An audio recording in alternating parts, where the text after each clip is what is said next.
A single venomous bite would send you to the hospital. But rattlesnakes really don't want to bite you, which is where the rattle comes in.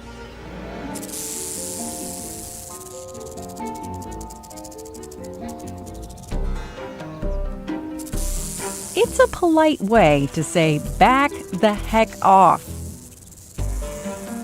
So how do they make that sound? That loud buzz you just can't ignore. It's not just the snake version of a maraca, with little bits shaking around inside. The rattle is actually a bunch of loosely interlocking segments. Check out the inside.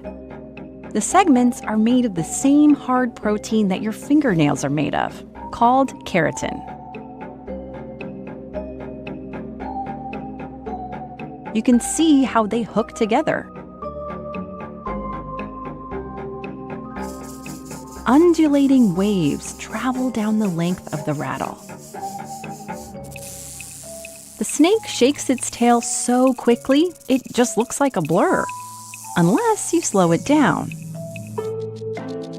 The segments are all loose and jiggly, so they click against each other.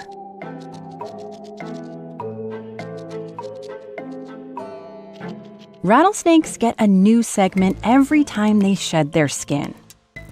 Each new segment grows inside the last one, so when it sheds, they stay hooked together.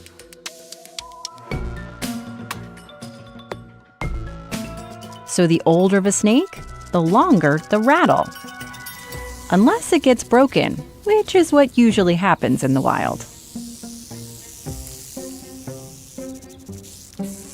Rattlesnakes can move their tails back and forth 50 to 100 times every second.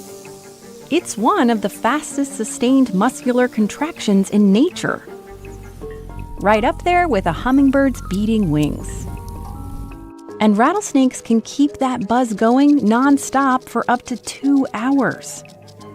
But despite that ability, they don't want to rattle at all if they can help it. Rattlesnakes are ambush predators, so they want to keep a low profile. To get within striking distance, they need to stay hidden and silent.